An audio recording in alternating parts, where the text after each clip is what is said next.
دویم لغت په امین کې یعنی تلفظ په امین کې قصرن تخفیفا یعنی حمزه ټیټه وای استاد محترم او میم مخفف وای ها زورته د لټانو امین وای امین دا د لټانو امین ده چې سوچ یا ډوډۍ کې وي دلته مولا دعا کوي امین امین پته نه وته لګي چې امین څه معنا دا دام جایز ده چې دا کچا دې ستړی استعمالي کړه چې دې تنه زړه تک تور وي تنه د امین نه چې امین لا ټاپ کې راکله ده ښا څنګه وا امین یاده شوی حمزه تخفیف وکي او میم تا میم تخفیف وای حمزه قصر وګدوای ما پښتون نشي راځي کنه وګدوای ما مونږ ورته د شي وایو قصرن تخفیفا امین دا جایز ده لیکن بهتر امین نه ده بهترین او اشهر امین دغه ده آمین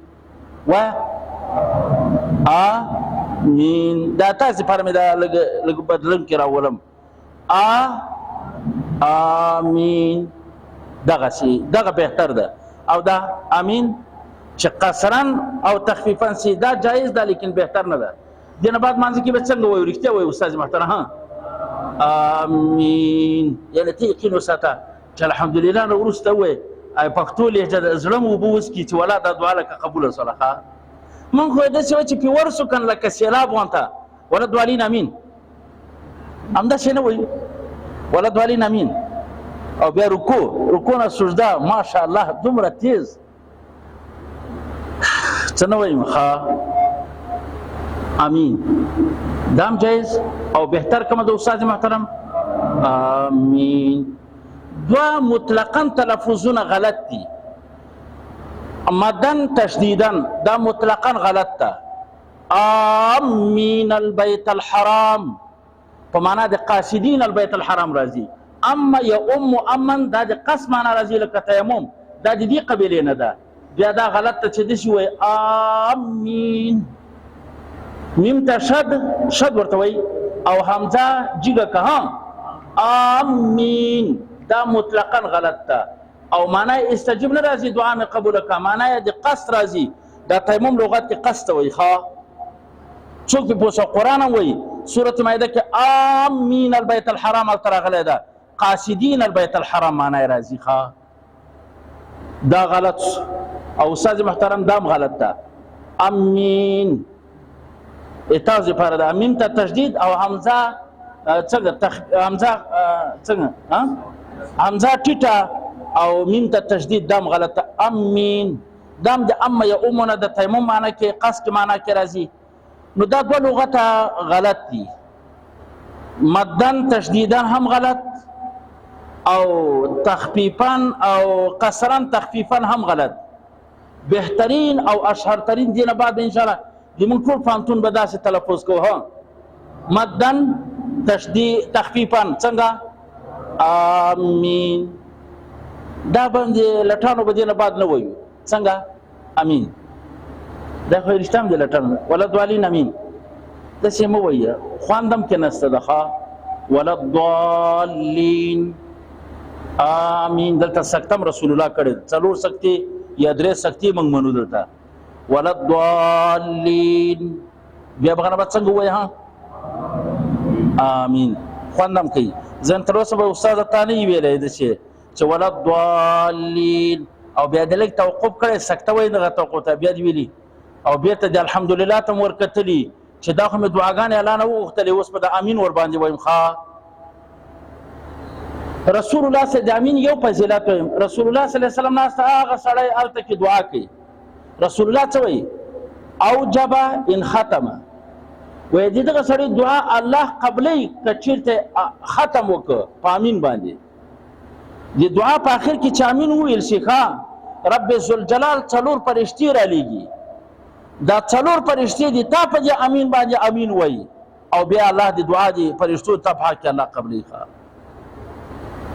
نو کومه دعا پسې امین ویل شي هغه الله دعا خامخا قبلې نو تاسو ګورئ الحمدلله لري چې بهر کې دعا کوله هم چې دعا کوله ما وبخي عادي وبخي بیا اخر کې امین یا رب العالمین دغه ویل شي خدای امین دغه معنا ده چې خدای ته دعا قبول کړه بس خلاص کار جوړ کنه خدا خو د امینا یو لغت واضح کړل سو ها او بل تلفظ واضح کړل سو.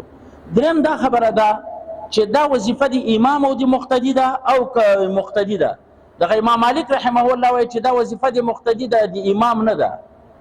معنا ده چې مولا وی ولا ضالین مونږ ته رسول الله ویل قولوا امین وی. نو د دې استدلال پېښ کی چې رسول الله دا خطاب سړیو ته کړی مقتدیانو ته، مولا نه دی ویلي. حالانکه بل روایت عبارت نص راغلی اذا قال الامام ولا الضالين امين وي فقول اذا امن الامام فامنوا رسول الله وي چې کله امین مولا وي تاسو امین ورسره وي. ته به بل حدیث سره غلی ده. نو د من په مسلک باندې بلکې د جمهور په مسلک باندې امین ویل د مقتدی کار هم د وظیفه ده او د امام هم ده. یعنی څه معنا؟ مقتدی به هم وي او مولا به هم وي او مقتدی به هم وي او منفرد چې موږ کې اچ به هم وي او د حکم مخکې واضح کړ چې دا سنت ده. صحیح سره دغه مسله هم واضحه سره چې دا وظیفه د امام هم ده او د مقتدی هم ده. څلورمه مسله دی کې دا چې جهرن او که خفیه. موږ تاسو دغه مسله خو چې پیپویږو نه بس ولو دا چې څوک امین وایي دته د کافر په نظر ګورو. دا غلطه خبرې دي. ګوره یو داسې مسایل وي چې هغه د جواز او د عدم جواز وي. لکه ما د قرات خلف الامام مسله وکړه هغه مکروه تحریمي ده. هغه جایز نه ده چې مولا ولاړ ته شاته قرات شوی. هغه د جواز او د عدم جواز مسله و. یو د افضلیت او د عدم افضلیت مسله ده. ای خلکو امین په زور ویل د من په مسلک باندې جایز ده لیکن بهتر نه ده. یعنی ما په خبره پوښ امین ویل څنګه د من په مسلک ویل څنګه دی جایز کار ده لیکن بهتر نه غنو. شوافی وایي چې نه امین ویل په زور څنګه دی افضل ده او دوه لپاره دلیل شته. خو ګوري چې چا په زور ویل هم خیر ده ځکه که چا په زور ویل او تا د څورت ویل چې ډیر بد کار دی او که ته ګناګار یې ځکه التزام د غیر لازم ته ولې کوي په خلکو باندې. یو شی لازم نه وي تی په لازمه ده خپله بدعت ده. یعنی ان شاء الله زما په لهجه پوه شولې دا د افضلیت او د عدم افضلیت اختلاف ده. شافعي وایي بهتره ده چې په زور ویل شي او دلایل لري. مونږ وایو چې بهتره ده چې پټ ویل شي. دوه زبه یو حدیث وایم یو شعبه روایت کړی بل سفیان ثوری رحمه الله په سند کې راغلی. ګوره په حدیث تاسو مطالعه کې رسول الله مد بها صوته هم راغلی او خفض بها صوته هم راغلی. اواز په ټیټ کړی دی یو چې راغلی ده بل چې راځي چې اواز پورته کړی وی کې اصلي ټول. یعنی دواړه د رسول الله نه دواړه نقل دي کنه نقل په زور ویل او ورو ویل. نو چاته به دې نه بعد شنو ویا چې ډیر ناروا دی وکړه. دا ناروا کار نه ده. دا روا کار خو بهتر ده چې په پټه وي. زبا د خپل مسلک چند دلایل ګوره ما څومره مسله وکړه چې دا اختلاف د جواز او د عدم جواز نه ده. دا د بهتري او د عدم بهتري تاسو ټول علما یاستئ پوهیږي. عام خلکو ته موږ دا خبره نشو کولی. هغه خو بیا در سره کوي دا پنځ پیری د کڅ بلا ورته وایي خدای دې دی ورکی دی چې دا خدای وحدانه مولا راغی ښا.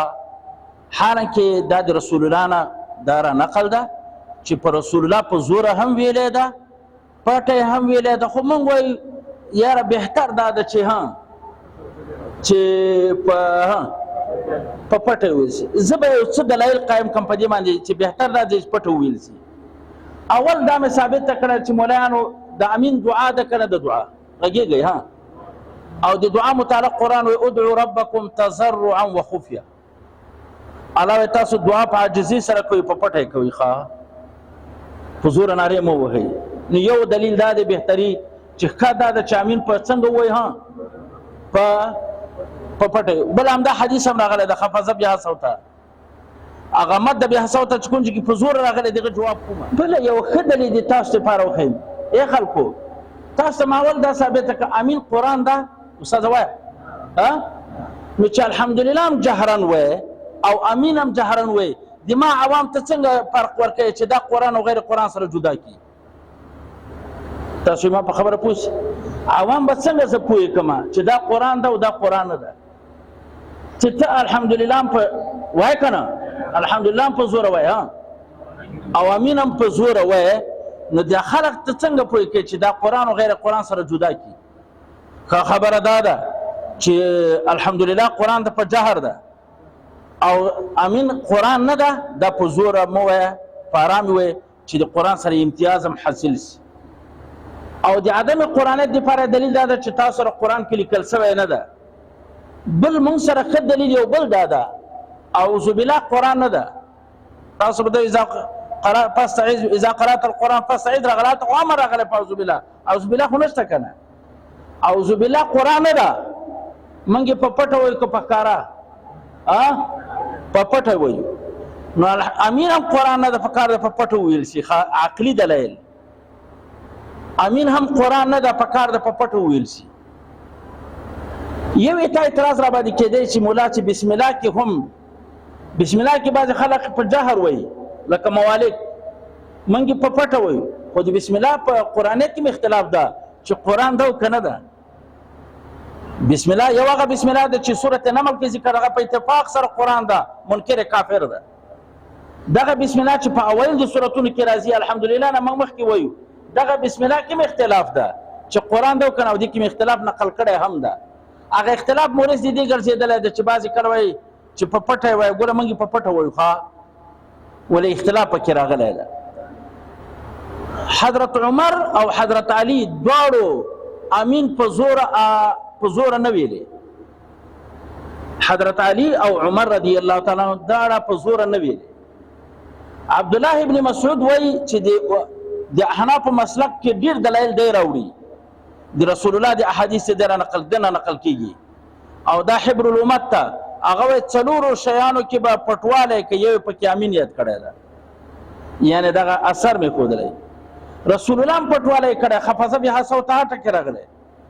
ته به ذهن کې راځي کې چې مولا احمد د بها صوتها لیکلی. ګوره یوه خبره وکړم پیغمبر شارع ده معلم ده. رسول الله تعلیما للجواز رسول الله یو ځل دوه ځله درې ځله تعلیما للجواز دپاره امین په زوره ویلی ده. جواز خو یې موږ منو څوک به پوه شو. رسول الله ولې ویلی ده امین په تعلیما للجواز د جواز دپاره یې ویلی. ولې دا معلم ده شارع ده موږ ته به احکام واضح کوي. الله تعالی ته نه ګورې رسول الله صلی الله علیه وسلم په ماسکي مانځه کې ولاړ ده کله بغیر د اختیار نه په الحمدلله باندې تلفظ کوي په زوره یې وایي. لکه اوس هم تاسو چې د هغه د عربو د هغو ته لاړ شئ د ماسکي لمونځ چې کوي مدینه منوره کې هغه امامان هغه حدیث نه هغه کوي کله کله په د لاسپیکر کې چې نه د الحمدلله په زوره شي دا د دغه رسول الله د دغې خبرې اتباع کوي. رسول الله ګوره الحمدلله سره د دې خبره چې الحمدلله خو ټول مني چې خوفیه ده خو رسول الله کله کله الحمدلله نټکې جکړې دي په اوچت اواز چې خلکو ته پته ولګېږي چې رسول الله وټ په اوچه نه ده ولاړ دا الحمدلله وایي. او سره د دې چې الحمدلله ویل په 2 رکعاتو وروستنیو کې یعنی دا بهتر کار ده که سره سړی ونه وایم جایز کار ده.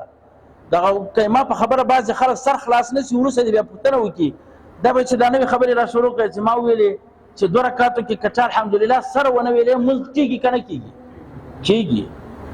په دې 2 رکعاتو اولو کې دې که پرېښود مشکل درته پیدا کېږي مونځ نه کېږي زه داسې به وایم. خو که 2 وروستنیو کې دې پرېښودله مونځ کې هېڅ مشکل نه راځي. دا مې په دې دلایل درته پیش کړله چې رسول الله صلی الله علیه وسلم چې کله مد بها صوت اول منم چې مد بها صوت یې کړی د تعلیم للجواز که شارع یا دا مد بها صوت چې رسول الله وایي که دا مد نه مراد امتداد الفی او صوتي مراد ده. مد اواز یې پې چې کړی ده قصرن یې نه ده ویلی داسې نه ده ویلی لکه ما ویلی امین داسې ویلی امین امتداد صوت یې کړی ده په دې حمزې باندې رسول الله. زما په خبره پوه شولې نو تاسو ته ما ولک پته راته لګېدلې امین ویل په زوره جایز که ناجایز جایز. که چا وویلې غلط سړی به ورته وایو نه او که چا وویلې په پټه یې ویلې ناروا یې وکړه خلاف د سنت ده دا کار جایز کار ده.